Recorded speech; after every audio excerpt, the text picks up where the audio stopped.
प्यारे छात्रों, हम द्वितीय खंड का जो अपना वर्ग दूसरा है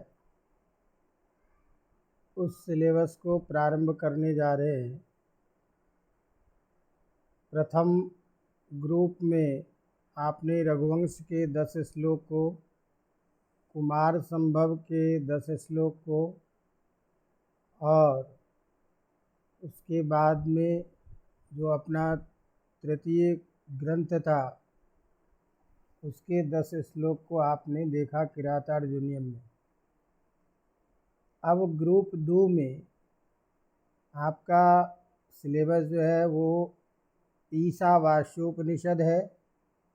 इस ईशावास्योपनिषद के कुछ मंत्र निर्धारित हैं, जिसमें पहला, दूसरा, चौथा, छठा, सातवां, 15 और 18वां मंत्र। इन श्लोकों के बारे में अपने को देखना है। इससे पहले ईशावास्योपनिषद का जो मूल प्रतिपाद्य विषय है या ईशावास्योपनिषद का जो सिद्धांत है, उस सिद्धांत को हमको थोड़ा सा देखना पड़ेगा ताकि आपको विषय वस्तु समझ में आ जाए कि ये क्या चीज़ है और इसमें किस चीज़ का वर्णन। अवगतम? तो उस दृष्टि से हम कुछ चर्चा करने जा रहे हैं। तो सीधा सीधा मतलब ये है कि उपनिषद जो है वह वेद का अंतिम भाग है। वेद के 4 भाग हैं, जिसमें संहिता, ब्राह्मण, आरण्यक और उपनिषद। ये जो वेद के 4 उपकारक ग्रंथ हैं, जो 4 स्वरूप है, उसमें सबसे अंत का जो भाग है वह उपनिषद है। इस उपनिषद में ब्रह्म, आत्मा आदि के बारे में विशेष रूप से बताया गया है। इसीलिए इस उपनिषद को हम ब्रह्म विद्या या आत्मविद्या भी कहते हैं। तो यह जो उपनिषद है इसमें अलग अलग कथानकों के माध्यम से अलग अलग आचार्यों के द्वारा अलग अलग वेद में जो प्रतिपाद्य विषय है उससे संबंधित अलग अलग वेद के, अलग अलग आरण्यक के अलग अलग उपनिषद प्रसिद्ध है। ऐसे उपनिषदों की संख्या तो 108 है, लेकिन जो प्रसिद्ध जो उपनिषद है जिसकी चर्चा और आचार्य भगवान शंकराचार्य की जिस पर व्याख्या है, वो उपनिषद संख्या की दृष्टि से प्रधान उपनिषदों को लेकर के है, इसीलिए कम है। 10 उपनिषद ऐसे हैं जो प्रायः सर्वत्र चर्चा में प्रसिद्ध है। उन प्रसिद्ध उपनिषदों में ईशावास्योपनिषद भी प्रधान रूप से गृहीत है, जिसमें शंकराचार्य के द्वारा शांकर भाष्य लिखे गए हैं। तो अन्य उपनिषदों के बारे में हम अभी इतनी चर्चा नहीं करेंगे, क्योंकि हमारा प्रमुख प्रतिपाद्य विषय है ईशावास्योपनिषद। तो ये ईशावास्योपनिषद किस वेद से संबंधित है, किस शाखा से संबंधित है, इसकी चर्चा और इसमें प्रतिपाद्य क्या जो विषय है उसका सामान्य अध्ययन, सामान्य जानकारी हमें पहले होनी चाहिए। इस दृष्टि से अत्यंत संक्षेप रूप में यदि कहें तो यह ईशावास्योपनिषद जो है यह शुक्ल यजुर्वेद की जो माध्यन्दिनी शाखा है, उस माध्यन्दिनी शाखा एवं काण्व शाखा, इन दोनों से संबद्ध ये उपनिषद है। तो ईशावास्योपनिषद शुक्ल यजुर्वेद के माध्यन्दिनी एवं काण्व शाखा से संबद्ध है। इस उपनिषद में कुल 18 मंत्र हैं, जिसमें 17 मंत्र जो है वो तो माध्यन्दिनी शाखा से संबद्ध है, और अंतिम जो मंत्र है 18वां वो काण्व शाखा का है। इस उपनिषद का प्रारंभ ईश शब्द से हो रहा है, जो चर्चा के प्रसंग में हम व्याख्या करेंगे।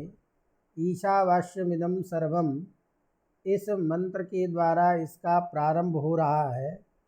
इसीलिए ईश शब्द से इसका प्रारंभ होने के कारण और इस उपनिषद में उस ईश्वर परमात्मा के अधीन ही समस्त चराचर जगत के होने की बात होने के कारण ईश्वर से ही समस्त चराचर जगत आच्छादित है।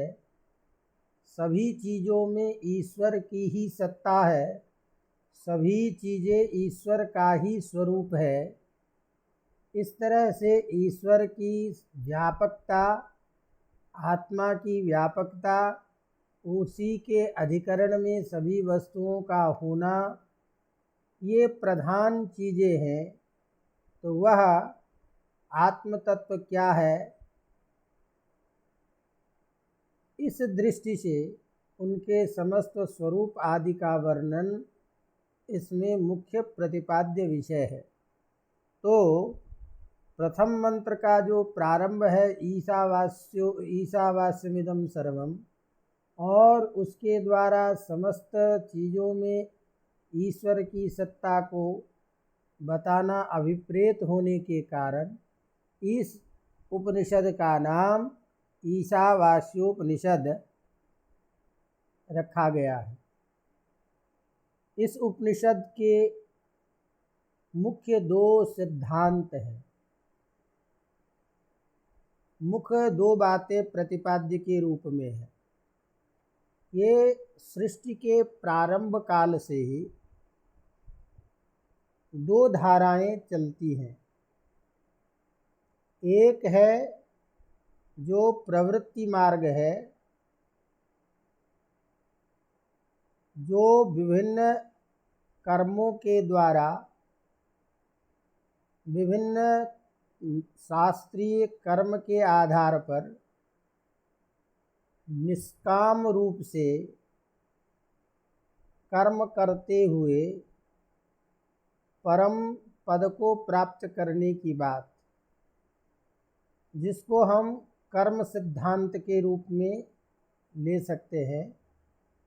दूसरा जो है वो है निवृत्ति मार्ग। निवृत्ति मार्ग का तात्पर्य है कि समस्त चीज़ों में त्याग कर की भावना, समस्त का त्याग करके आत्म तत्व को पहचान करके संन्यस्त रूप में ब्रह्म की उपासना करना। तो सब कुछ का त्याग करके ब्रह्म के प्राप्ति में आत्म तत्वज्ञ होकर के अधिष्ठित होना, ये जो निवृत्ति मार्ग है ये एक चीज़ है। और दूसरा जो है प्रवृत्ति मार्ग। तो इस दृष्टि से जहाँ एक ओर इस उपनिषद में कुर्वन्नेवेह कर्माणि जिजीविषेत् शतं समाः इत्यादि मंत्र के द्वारा जीवन में कर्म करते हुए नित्यादि जो शास्त्रविहित कर्म है उसको करते हुए 100 वर्ष तक जीने की इच्छा, 100 वर्ष तक जीने की इच्छा के साथ साथ हम अशुभ कर्मों में लिप्त न हो, ऐसे मार्ग का उपदेश करते हुए जीवन को व्यवस्थित करने की शिक्षा दी गई है। जिसे दूसरी रूप में देखें तो इसी प्रकार से गीता में भी इसी बात को कर्मण्येवाधिकारस्ते मा फलेषु कदाचन इत्यादि के द्वारा व्यक्ति का कर्म में अधिकार है। अपने शास्त्र विहित कर्म का विधान करता हुआ व्यक्ति ही श्रेष्ठ धर्म का आचरण करता है और उसके कर्तव्य का पालन करना ही धर्म है। इस प्रकार कर्तव्य कर्मों का पालन करते हुए जीवन को सुगठित और व्यवस्थित बनाना चाहिए, इस तरह के उपदेश की बात आती है। दूसरी बात यह है कि इसमें जो आत्मज्ञानी व्यक्ति होते हैं, जो आत्मा के इस स्वरूप को जानते हैं कि आत्मा वही ईश्वर सब में व्याप्त है, वही ईश्वर सभी जीवों में आत्मा के रूप में अधिष्ठित रहता है, उस ऐसे श्रेष्ठ ऐसे आत्मज्ञानी व्यक्ति की, आत्मज्ञानी साधकों की प्रशंसा और जो इस आत्म तत्व को न जान करके कर्म बंधन में लिप्त होता हुआ जन्म मरणादि के भव चक्कर में बार बार प्रवृत्त होता रहता है, ऐसे अनात्म जो ज्ञानी है, जो आत्मज्ञानी नहीं है, जो आत्मघाती है, उनके स्वरूप की निंदा इसमें की गई है। इसी तरह से वह आत्मा जिसको हमको जानना है या जो ज्ञेय रूप आत्म तत्व है वह कैसा है, उसके स्वरूप का विस्तार से वर्णन इसमें किया गया है। इसीलिए ये जो आत्मा है वो चलता है, अस्थिर भी है, स्थिर भी है, दूर में भी है, पास में भी है, अर्थात उसी आत्मा की सर्वत्र व्यापकता है। इस चीज़ को पूर्ण रूप से ईशावास्योपनिषद अपने मंत्र के द्वारा इस चीज़ को स्थापित करता है। अवगतम।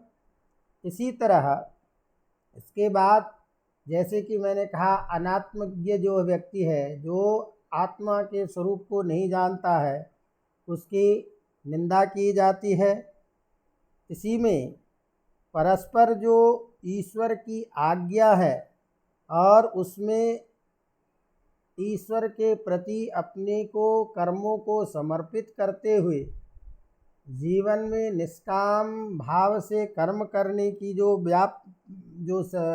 भावना है, उसको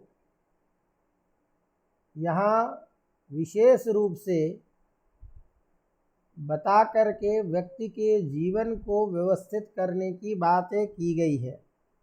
इसके अतिरिक्त यह उपनिषद उपासक जो व्यक्ति है, जो उपासना करता है, उसका स्वरूप कैसा होता है, सत्य के मार्ग पर चलने वाले की स्थिति कैसे होती है, सत्य का स्वरूप कितना गुह्य रूप में छुपा होता है, इन सारे तथ्यों का वर्णन करते हुए हमें उस परमात्मा में स्वयं को समर्पित करते हुए अच्छे मार्ग पर हम चलें, इस प्रकार की प्रार्थना उस ईश्वर से की गई है।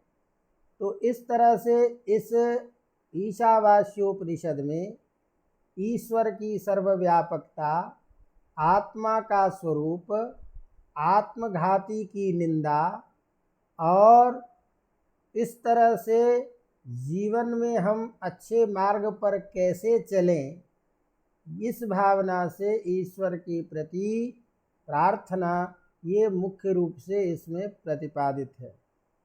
अवगतम। तो यह उपनिषद एकात्मवाद की स्थापना करता है, जिसे हम अद्वैत कहते हैं। अर्थात इस संपूर्ण चराचर जगत में जो सत्य रूप में स्थित है वह केवल ब्रह्म है, ईश्वर ही है, इसके अतिरिक्त और कोई सत्ता नहीं है। अतः ईश्वर में सब कुछ व्याप्त है, तदतिरिक्त जितने भी है सारे प्रपंच ये मिथ्या है। अतः उस ईश्वर के प्रति हम आत्म तत्व को जान करके, उन्हीं ईश्वर का अंश स्वयं को जान करके उस परमात्म तत्व से ऐक्य का बोध कैसे करें, और ऐक्य का बोध करना ही मोक्ष है, उस परम तत्व को जानना ही मोक्ष है, इस बात को इस उपनिषद में विशेष रूप से बताया गया है। अवगतम। तो जैसा कि मैंने कहा कि इस प्रकार यदि हम ईशावास्योपनिषद के स्वरूप को यदि संक्षेप में कहें तो इसमें जितने भी मंत्र हैं, ईशावास्यमिदं सर्वम से लेकर के और 18वें मंत्र तक, सभी मंत्र आत्मा के यथार्थ स्वरूप का प्रकाश करके, आत्मा का स्वरूप क्या है इसको बता करके आत्म संबंधी जो स्वाभाविक ज्ञान है उस ज्ञान को प्राप्त कराता है, और तद विषयक जो अज्ञान है उस अज्ञान को हटाता है।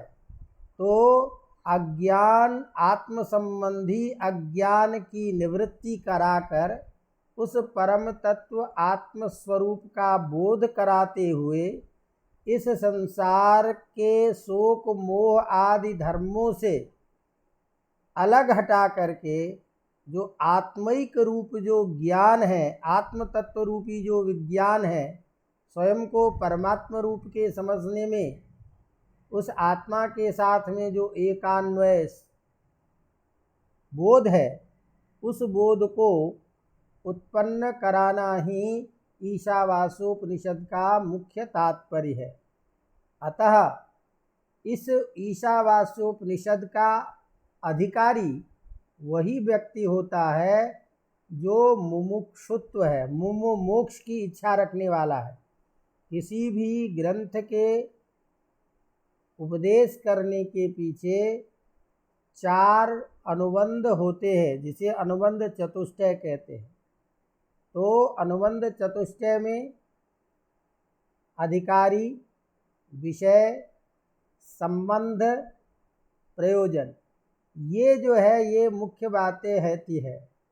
तो किस ग्रंथ को पढ़ने का अधिकारी कौन है, इस दृष्टि से ईशावास्योपनिषद इसको पढ़ने का जो अधिकारी है वो मुमुक्षुत्व है, जो मोक्ष प्राप्त करने की इच्छा रखने वाला जो व्यक्ति है वही इसका अधिकारी है।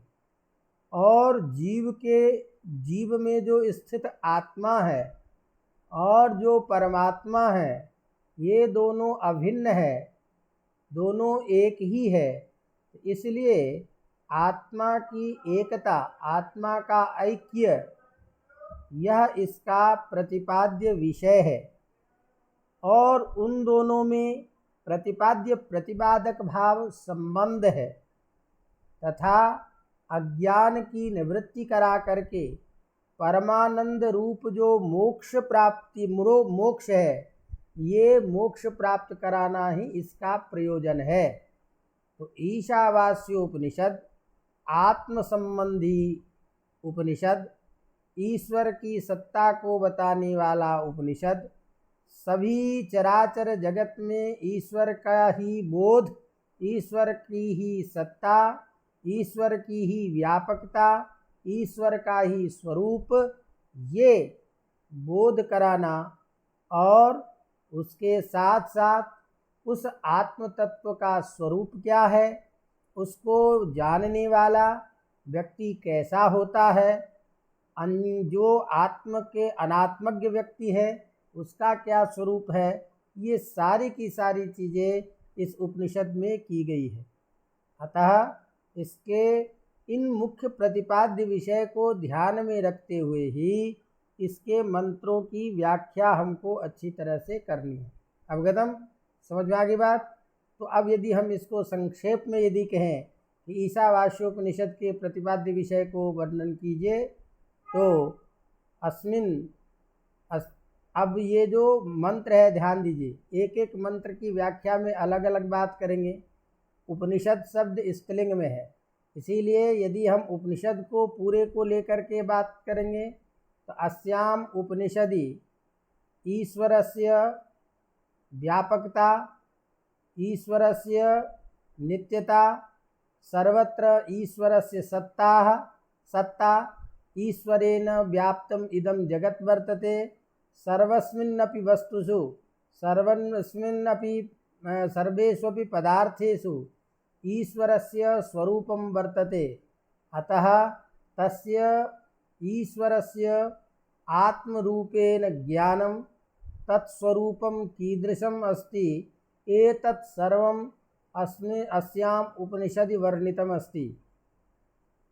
किंच कर्तव्य कर्म कुर्वन्तः शतं समाः शतवर्षाणि यावत् ये जीवितुम् इच्छन्ति ते वेदविहित शास्त्रविहित विहित कर्म कृत्वैव शतवर्षपर्यन्तं जीवनस्य या जीवितुम् इच्छां कुर्यात्। एतत् सर्वं, तो थोड़ा सा हमने इसलिए संस्कृत में कि अपनी भाषा में भी आप इसको बना के लिख सकते हैं, कर सकते हैं। बाकी व्याख्या की दृष्टि से इसकी चर्चा हम करते रहेंगे। तो चलिए, ये हमने आपको प्रस्तावना के रूप में ये सारी बातें बताई ईशावास्योपनिषद की। अब हम इस मंत्र में जो हमारे पास निर्धारित ग्रंथ है उसके आधार पर उस मंत्र का हम प्रयोग और उसकी व्याख्या करते हैं। तो पहला मंत्र है ईशावास्यमिदं सर्वं यत् किंच जगत्यां जगत् तेन त्यक्तेन भुञ्जीथाः मा गृध कस्वस्पृद्धनम्। तो ये जो प्रथम मंत्र है, इस प्रथम मंत्र में जिसे हम संन्यास मार्ग कहते हैं, जिसे हम समस्त संसार को त्याग करके आत्म तत्व को जानने वाले का स्वरूप जैसा होना चाहिए, उस आत्म तत्वज्ञ की बात की गई है। तो इसकी विशेष चर्चा हम करेंगे। सामान्य रूप से अभी प्रत्येक पद के आधार पर यदि हम अर्थ करते हैं तो ईशावास्यमिदं सर्वम, ईश जो है यहाँ ध्यान रखिएगा, ये तृतीया के एकवचन का रूप है। ईश हलंत जो है जिसे हम ईट कहते हैं, ईशनम ईट, ईशनम का अर्थ है शासन करने वाला। तो शासन करने की क्रिया जो है वह ईशन है, उस क्रिया को करने वाला जो होगा वो ईश है। वैदिक प्रयोग ईट हलंत शकार, उस हलंत शब्द के, ईश शब्द के तृतीया के एक वचन का रूप है ईशा। इसी को हिंदी में यदि कहें तो कहें ईशेन, अकारांत मानेंगे तो ईश्वर के द्वारा। तो ईशेन ईश्वरेण परमात्मना वास्यम, वास्य जो है वसितुम योग्यम वास्यम, वस का अर्थ होता है आच्छादन करना, तो योग्य अर्थ में यत् प्रत्यय होता है, तो वास्यम नाम आच्छादनीयम, ईश्वर से आच्छादन योग्य ये है। यह सारा संसार जो है, जो भी स्थावर जंगम समस्त चीज़ें हैं, वो ईश्वर से वास्य है, ईश्वर से आच्छादनीय है। तो तात्पर्य क्या हुआ? ईश्वर ने ही सबको आच्छादित कर रखा है, ईश्वर के अधीन ही ये सारी चीज़ें हैं। उन सब में ईश्वर का ही स्वरूप समझना चाहिए। तो इस संसार में जो कुछ भी है सब ईश्वर से आच्छादित है, सभी में ईश्वर की सत्ता है, सभी में ईश्वर का वास है, सभी ईश्वर का ही रूप है। इस तरह की भावना रखनी चाहिए, इस तरह का बोध करना चाहिए। तो ईसा मने ईसेन वास्यम आच्छादितुम योग्यम इदम सर्वम, ये जो कुछ भी है सब ईश्वर से आच्छादनीय है, आच्छादन योग्य है, ईश्वर से व्याप्त ही है। क्या चीज? जगत्याम जगत, जगत्याम जगती मने पृथ्वी पर, जगत मने चलने वाले स्थावर जंगम जितने भी हैं। तो इस संसार में सबका शासन करने वाला कौन है? ईश्वर। और सबके शासन करने वाले होने के कारण वही ईश सभी जीवों में आत्मा बन करके सब में अधिष्ठित रहता है, अंतर्यामी रूप से सबका ईशन करता है, सबको शासन करता है, सबको क्रियाशील बनाता है, सबको कार्यों में लगाता है। जब तक वह आत्मा जब तक शरीर में है तभी तक वो शरीर क्रियाशील है, तो वह ईश्वर ही आत्म रूप में अधिष्ठित हो करके सभी प्राणियों में, चराचर जीवों में वही व्याप्त रहता है, वही सबका ईशन करता है, सबका शासन करता है। इसीलिए उस ईश्वर से ही सब कुछ आच्छादन के योग्य है। कौन योग्य है? क्या आच्छादन के योग्य है? यत् किंच जगत्याम जगत, तो यह सब कुछ जो जगती मने पृथ्वी पर, तो पृथ्वी में जगत गच्छति जगत, जो चलने वाला जंगम प्राणी है या स्थावर चीज है, स्थावर और जंगम जितने भी प्राणी वर्ग हैं वो सभी इसी आत्मा से, इसी ईश्वर से अंतर्यामी ईश्वर के रूप में सभी के हृदय में रहते हुए, सभी में आत्मा के रूप में रहते हुए यह मैं जो हूँ, यह आत्मा वह ईश्वर ही है। इस संसार के सभी पदार्थों में वही ईश्वर है, ये बुद्धि रखनी चाहिए। और इस बुद्धि के द्वारा तेन त्यक्तेन भुंजीथा, इस संसार का भोग वो त्याग बुद्धि से करे, इस संसार का भोग त्याग बुद्धि से करे। तो त्याग बुद्धि का क्या चीज है कि जब तक व्यक्ति, कोई भी व्यक्ति हो, उसके जीवन में 3 प्रकार की ऐशनाएं, इच्छाएं होती हैं, जिन इच्छाओं के चलते वो जन्म बंधन में, कर्म बंधनों में फंस जाता है। एक तो है पुत्रैषणा, एक है वित्तैषणा और है एक लोकैषणा। तो पुत्र प्राप्ति, पुत्र की इच्छा, धन की इच्छा और लोक में प्रतिष्ठा, ये 3 इच्छाएं ही हैं जो सभी प्रकार के कर्मों में लोगों को प्रवृत्त कराती है और इसी के पीछे सारे व्यक्ति हमेशा उलझे रहते हैं।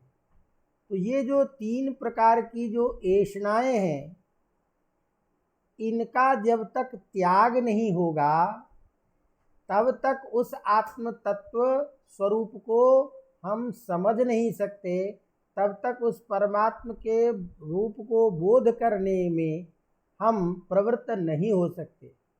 अतः इस त्याग बुद्धि का तात्पर्य ये है, कर्म का त्याग नहीं है कि व्यक्ति कर्म कर रहा है क्योंकि कर्म उसको करना पड़ेगा, लेकिन ये आत्म तत्वज्ञ व्यक्ति जो हैं वह इस संसार में त्याग बुद्धि से अपने जीवन को चलाए, संन्यस्त आश्रम के द्वारा उस परमात्म तत्व का सेवन करे, परमात्म तत्व को जाने, ये तात्पर्य है। अतः तेन त्यक्तेन भुंजीथा, चूँकि सभी में ईश्वर की सत्ता व्याप्त है, इसीलिए इस जीवन में को त्याग की भावना से अपने को प्रवर्तित करना चाहिए। माँ गृद्धः कस्वस्विद धनम, इसीलिए किसी दूसरे की वस्तु को, दूसरे के धन को गृद्धा माँ, उसको ग्रहण न करें, उसकी प्राप्ति की इच्छा न रखें। इसको यदि हम गंभीरता पूर्वक यदि विचार करते हैं तो, क्योंकि ये उपनिषद है इसीलिए मैं चाहता हूँ कि एक बार विषय अच्छी तरह समझ में आ जाए, क्योंकि यह जो प्रथम मंत्र है वो उन आत्म तत्वज्ञ व्यक्ति के लिए है जो सन्यासी व्यक्ति हैं, जो सन्यास के द्वारा उस ईश्वर को प्राप्त करना चाहते हैं। विशेष रूप से उस चीज़ को बताने के लिए यह निवृत्ति मार्ग का बोधक ये मंत्र है कि सब कुछ का त्याग करते हुए और उस आत्म तत्व को समझना चाहिए, उस आत्म तत्व में प्रेरित रहना चाहिए, और समस्त चीज़ों का त्याग वही कर सकता है जो सन्यासी है। इसीलिए आत्म तत्वज्ञ सन्यासी का जीवन कैसा होना चाहिए, ये इस मंत्र के द्वारा कह रहे हैं। तो इसीलिए कहा तेन त्यक्तेन भुंजीथा, त्याग की भावना से इसका भोग करना चाहिए, अर्थात अपने जीवन का पालन करना चाहिए। माँ गृधा कस्वसिद धनम, किसी का भी धन ग्रहण नहीं करना चाहिए। अब इसमें कुछ समझने के लिए कुछ उदाहरण के तौर पर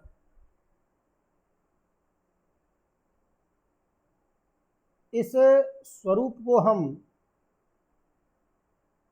और अच्छी तरह से जैसे समझें, उस दृष्टि से यदि इसको कुछ कहें तो इसको यूँ समझिए कि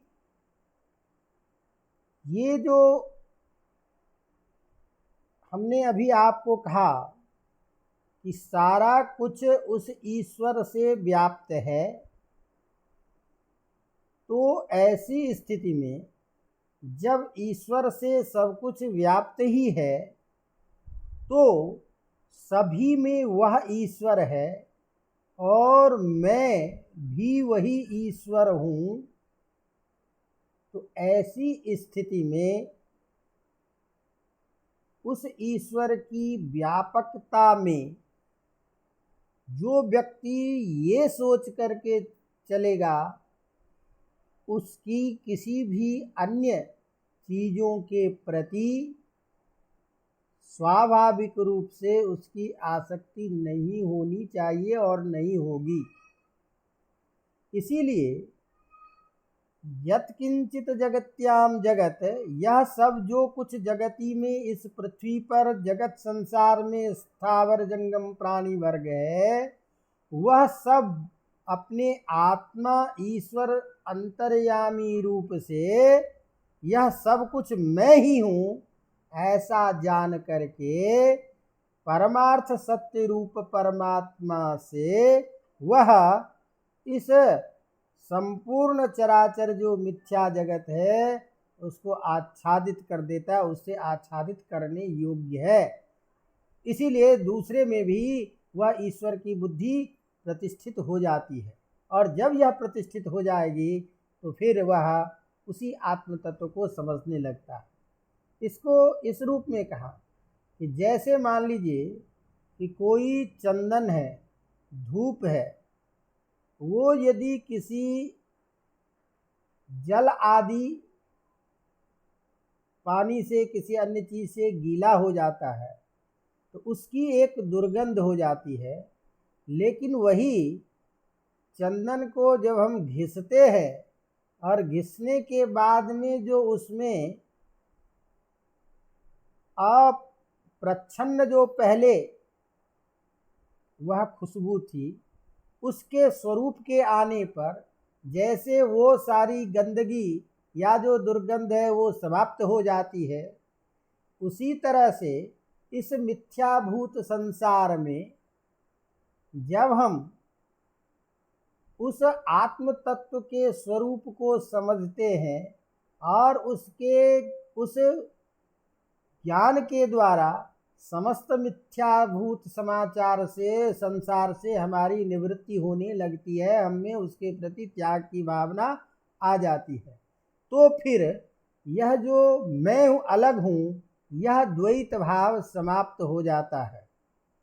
तो इस प्रकार जो ईश्वर की चराचर जगत की आत्मा है, ऐसी भावना से जो व्यक्ति युक्त है, उनका तीनों प्रकार की जो ऐषणाएँ हैं, पुत्रैषणा, वित्तैषणा, लोकैषणा के त्याग में ही अधिकार है, कर्म में ही उसका अधिकार। अतः त्याग बुद्धि से तीनों ऐषणाओं को से रहित होकर के जीवन पालन करे, किसी के धन की इच्छा आकांक्षा नहीं करे, ये इस मंत्र का, इस प्रथम मंत्र का तात्पर्य है। और धन की इच्छा क्यों नहीं करे?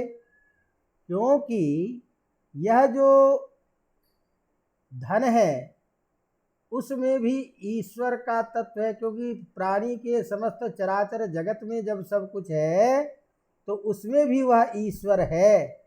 अतः किसी के धन की प्राप्त करने की जो इच्छा होगी वो भेद बुद्धि हो जाएगी। इसीलिए जब वह जान लेता है कि सब में एक वही आत्म तत्व है, तो ऐसी स्थिति में मिथ्या पदार्थ विषयक उसकी जो आकांक्षा है, यह सांसारिक चीज़ों के प्रति आकांक्षा वो नहीं रहती। अतः निष्कर्षतः इस मंत्र का तात्पर्य ये हुआ कि आत्मवेत्ता जो व्यक्ति है, आत्म तत्वज्ञ जो व्यक्ति हैं, उनको पुत्र आदि जो 3 प्रकार की ऐषणाएँ हैं, इच्छाएँ, उन इच्छाओं को त्याग करके ज्ञान निष्ठ रह करके अपने आत्म स्वरूप में स्थित रहना चाहिए, आत्म स्वरूप को जानना चाहिए। तो ये तो उसके लिए जो त्याग की बुद्धि से अपने को जीवन को संन्यस्त रूप में करके और आत्म तत्व के प्रति सजग हो सकता है, ऐसे आत्म तत्वज्ञ की ये बातें की गई। लेकिन जो उस आत्म तत्व को ग्रहण करने में असमर्थ व्यक्ति है, जो इस तरह से त्याग बुद्धि के द्वारा समस्त प्रकार की ऐषणाओं को त्याग करने में असमर्थ है, ऐसे जो अनात्म पुरुष हैं, जो उस प्रकार के त्याग करने में असमर्थ हैं, ऐसे व्यक्ति के लिए दूसरे मंत्र कहे जा रहे हैं। तो दूसरा मंत्र जो है कह रहा है कि यदि आप सब कुछ का त्याग नहीं कर सकते हैं तो फिर क्या करें? ऐसे जो त्याग से समस्त तीनों प्रकार की ऐषणाओं को त्याग करके आत्म तत्व को समझने में असमर्थ है, ऐसे व्यक्ति का आचरण क्या होना चाहिए, ऐसा व्यक्ति क्या करे, उसके लिए दूसरा मंत्र कह रहे हैं। वो कुर्वन्नेवेह कर्माणि जिजीविषेत् शतं समाः एवं त्वयि नान्यथेतोस्ते न कर्म लिप्यते नरैः। मोक्ष प्राप्ति तो सभी को चाहिए, तो जो इस तरह से आत्म तत्व को जानने में समर्थ नहीं है, ऐसे व्यक्ति का कल्याण कैसे हो? ऐसे व्यक्ति क्या करे? यह इस संसार में कर्मानि कुर्वन्, कर्म को करते हुए, जिजीविषेत् शतं समाः, 100 वर्ष तक जीने की इच्छा करे। तात्पर्य क्या हुआ? व्यक्ति की अधिकतम आयु सामान्य रूप से 100 वर्षों की मानी गई है, क्योंकि मृत्यु निश्चित है, इस शरीर का अंत। तो इस शरीर की सत्ता को, मनुष्य की सत्ता को 100 वर्ष का मान करके ये कहा जा रहा है कि यदि आप उस चीज का त्याग नहीं कर पा रहे हैं, तो कर्म करते हुए 100 वर्ष तक की जीने की इच्छा करें। अब कैसा क्या कर्म करते हुए? तो ध्यान दीजिए, वेद विहित, शास्त्र विहित जो आपका वर्ण धर्म है, जो आश्रम धर्म है, जो आपके लिए कर्तव्य निर्धारित है, शास्त्र जिसको करने के लिए आदेशित करता है, ऐसे शास्त्रों के द्वारा, वेदादि शास्त्रों के द्वारा अग्निहोत्र यज्ञादि कर्म,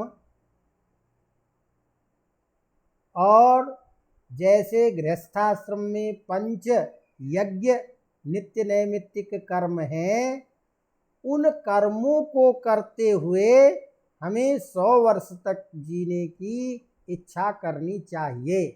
हम इस तरीके का कर्म करते हुए 100 वर्षों तक जिए। यदि आप ऐसा नहीं करते हैं, तो इस प्रकार के वेद विहित कर्मों के अतिरिक्त, शास्त्र विहित कर्मों के अतिरिक्त और कोई ऐसा उपाय नहीं है जिससे आप कर्म के बंधनों में नहीं फंसेंगे, जिससे आप अशुभ कर्म में लिप्त नहीं हो जाएंगे, जिससे आप विषय वासना से युक्त नहीं हो जाएंगे और जन्म मरण का चक्कर कभी छूटने वाला नहीं है। इसीलिए 100 वर्ष तक जीता हुआ भी मैं इस प्रकार का कर्म करूं जिससे अशुभ कर्मों से हमारे ऊपर कोई प्रतिकूल प्रभाव न पड़े, अशुभ कर्म हम न करें।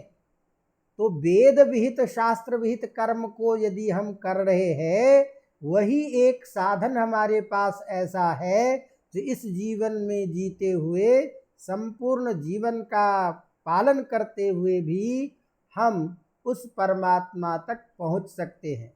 उस ईश्वर तक पहुंचने के लिए आपके पास एक ही तरीका है, वो है वेद विहित, शास्त्र विहित कर्तव्य कर्म का पालन करना। कर्तव्य धर्म का, कर्म का पालन ही सबसे बड़ा धर्म कहा जाता है। उसी बात को यहाँ लिख रहे हैं कि यह इस अस्मिन् संसारे कर्माणि कुर्वन्, कर्मों को करते हुए। तो किस प्रकार के कर्मों को करते हुए?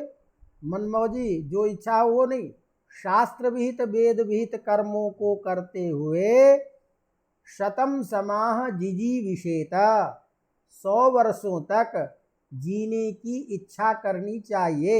मैं 100 वर्ष तक जीऊँ और 100 वर्ष तक अपने कर्मों का वेद विद शास्त्र कर्मादि का पालन करूं। एवं त्वयि नान्यथा, यदि ऐसा आप करते हैं तो कभी भी आपकी अन्यथा नहीं होगी, आपका गलत स्वरूप नहीं होगा, आपका अहित नहीं होगा। आप इस तरह से कर्म करते हुए भी उस ईश्वर की सत्ता को प्राप्त कर सकते हैं। न कर्म लिप्यते नरैहि, और ऐसा कर्म करने वाला जो व्यक्ति होता है वो किसी भी प्रकार से अशुभ कर्मों का जो परिणाम है उस परिणाम में नहीं फंसता है। तो इसीलिए यदि इस जीवन को जीते हुए ईश्वर की और उस अपने जन्म मरणादि के इस चक्र से मुक्त होना चाहते हैं तो ऐसे शास्त्र विहित कर्म को करते हुए व्यक्ति को 100 वर्ष तक जीने की इच्छा करनी चाहिए, क्योंकि इसके अतिरिक्त जितने भी कर्म हैं, शास्त्र विहित से भिन्न जितने भी कर्म हैं, वो कर्म बंधन में डालने वाला होता है, वह अशुभ फलों को देने वाला होता है।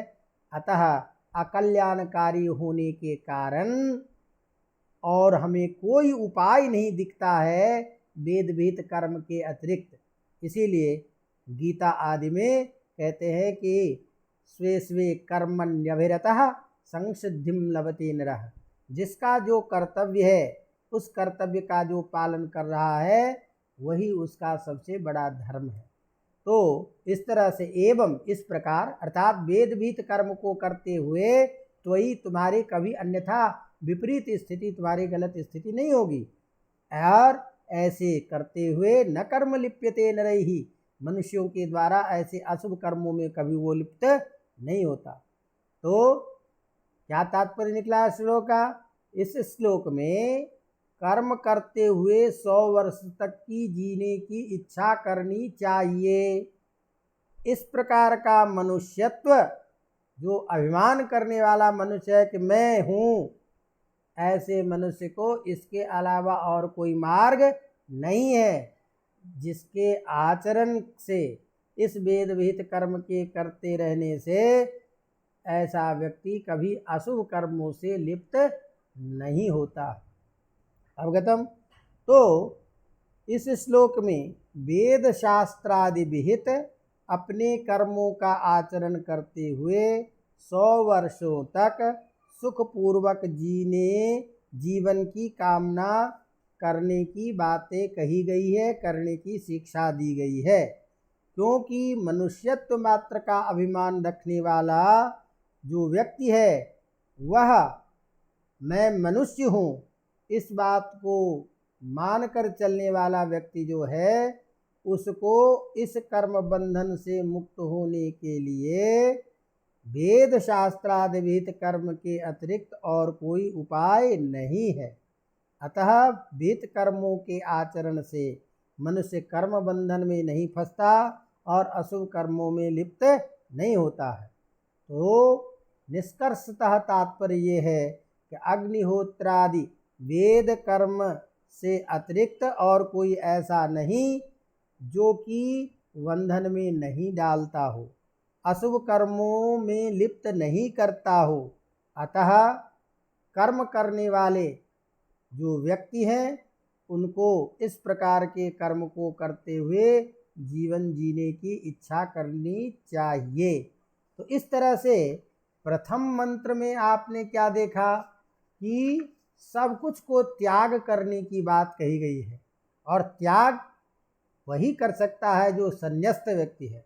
तो संन्यस्त जो आत्म तत्वज्ञ व्यक्ति हैं उनके लिए वो बातें कही गई, और जो अनात्म तत्व है, जो आत्म तत्व को न जान करके प्रवृत्त होने वाले हैं, ऐसे के लिए कह रहे हैं कि जो आत्म तत्व नहीं है उस वो व्यक्ति भी इस तरह के कर्म का आचरण करते हुए संसार के जन्म मरण आदि से मुक्त हो सकता है। अवगतम। अब यहाँ पर मैं ये जो मैंने दोनों श्लोक में आपको अंतर बताया कि एक सिद्ध ज्ञानियों के लिए संन्यास मार्ग की बात कर रहा है, दूसरा कर्म मार्ग की बात कर रहा है, इसकी बातें कहाँ से आती है, कैसे पता चलता है? तो उस चीज़ में ध्यान रखिए कि प्रथम मंत्र में संन्यास की ज्ञान निष्ठा का तथा द्वितीय मंत्र में संन्यास में असमर्थ पुरुष की कर्मनिष्ठता का वर्णन है, क्योंकि ज्ञान और कर्म दोनों का विरोध पर्वत के समान अविचल होता है।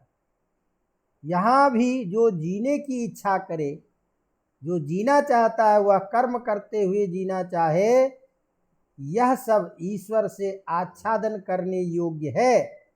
उस चराचर जगत के त्याग द्वारा आत्मा की रक्षा करे, किसी के धन की इच्छा न करे इत्यादि वाक्यों के द्वारा कर्मी एवं सन्यासी के, माने काम करने वाले और सन्यासी की निष्ठाओं का भेद ही बताया गया है। तथा जीवन या मरण का लोभ न करे, वन को चला जाए और संन्यस्त जीवन का पालन करे, इस वाक्य से ज्ञान निष्ठ के लिए संन्यास का विधान किया गया है। ये दोनों ही मार्ग सृष्टि के आरंभ से परंपरागत है। इसमें पहला मार्ग पहले कर्म मार्ग और बाद में संन्यास मार्ग। संन्यास रूप निवृत्ति से तीनों ऐष्णाओं का त्याग किया जाता है। इन दोनों में माने कर्म मार्ग में और संन्यास मार्ग में संन्यास मार्ग को श्रेष्ठ बताया गया है, जिसे कि तैत्तरीय उपनिषद में भी कहा गया न्यास एवात्यरेचयत, माने न्यास जो है, संन्यास जो है वह श्रेष्ठ मार्ग है। वेदव्यास महाभारत में कह रहे हैं द्वाविवामथ पंथानौ यत्र वेदाः प्रतिष्ठिताः प्रवृत्तलक्षणो धर्मो निवृत्तश्च विभावितः। अर्थात इस जिसमें वेद प्रतिष्ठित है, ऐसे ये दो ही मार्ग हैं। एक तो प्रवृत्ति लक्षण मार्ग जो जीवन को निष्काम भाव से कर्म करते हुए जीने की बात करता है, और एक समस्त ऐष्णाओं को त्याग करके परमात्म तत्व को जानने की बात करता है। तो ये जो मार्ग है वो निवृत्ति मार्ग है। अतः मनुष्य को जब तक जीवन में कर्म की तरफ प्रवृत्ति है तो ऐसा कर्म करे जिससे वह कर्म के द्वारा बंधन में या संसार के कष्ट आदि से लिप्त न हो, और संन्यस्त मार्ग को अपनाते हुए तीनों प्रकार की ऐष्णाओं का त्याग करके उस आत्म तत्व को समझे। अवगतम। तो इस तरह से ये दोनों श्लोक की बात है।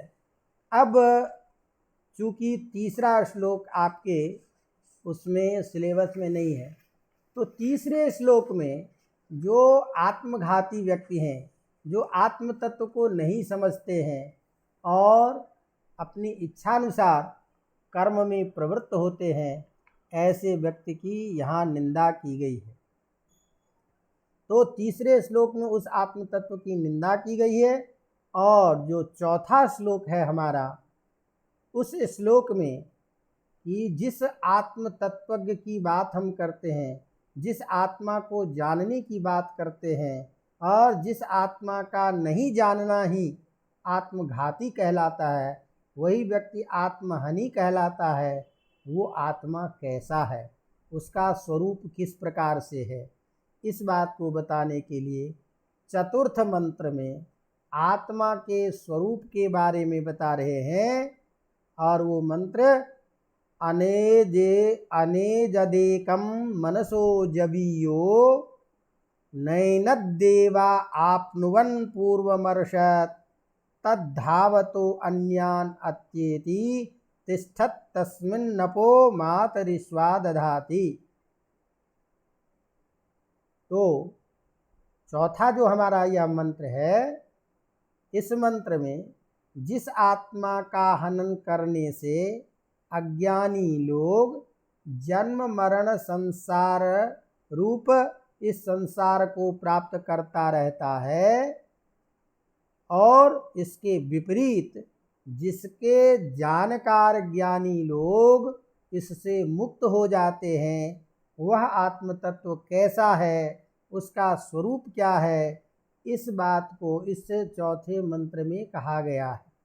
और जिस मंत्र का स्वरूप है अनेजदेकम मनसो जवीयो नैनदेवा आपनुवन पूर्वमर्षत तद्धावतो अन्यान अत्येति तिष्ठत तस्मिन् अपो मातरिश्वा दधाति। इसका सामान्य अर्थ है, वह जो आत्म तत्व है वह अपने स्वरूप से कभी विचलित होने वाला नहीं होता। वह आत्मा, उसमें कभी विचलन नहीं होता, आत्मा स्थिर है और वह अविचल है, एक है। तथा एक तरफ तो अविचल है, एक तरफ मनसो जबीयु, मन से भी अधिक तेज चलने वाला है, जिसे नैनदेवा आपनुवन पूर्वर्षत। इसको इंद्रियां जो हैं, इसको कोई देवता लोग भी इसके स्वरूप को नहीं समझ सकते हैं। क्यों? यह इस सब से, इंद्रियादि से ये परे आत्मा है। इंद्रियों के द्वारा इसका ज्ञान किया जाना संभव नहीं है। यह जो हमारे मन बुद्धि इत्यादि है, इन सारी चीज़ों से ये जानने योग्य नहीं है। वह स्थिर होता हुआ भी अन्यान अत्येति, गतिशील जितने भी पदार्थ हैं उन सबको अतिक्रमण कर देता है, सबको पीछे छोड़ देने वाला होता है। उसके रहते हुए ही तत्तिष्ठत, उस आत्म तत्व के रहते हुए ही, अर्थात उसी के सत्ता में समस्त प्राणियों की प्रवृत्ति रूप जो कर्म है वो कार्य करता है। अर्थात उस आत्मा के अधिष्ठान में ही सारे लोग प्रवृत्त होते हैं, सारी चीज़ों का अस्तित्व होता है। तो ये हमने सामान्य रूप से इस मंत्र का हिंदी में अर्थ बताया। इस चौथे मंत्र में आत्मस्वरूप के बारे में बताया जा रहा है। चूँकि समय ज़्यादा हो गया है, इसकी व्याख्या हम फिर कल करेंगे। इसी तरह से आप लोग इसको देखते रहिए। कोई समस्या है तो उसको ज़रूर आप इंगित कीजिए अपने प्रतिक्रिया के माध्यम से, ताकि उसका परिष्कार उस तरीके से किया जाए। फिर शेष आगे के कक्षा में।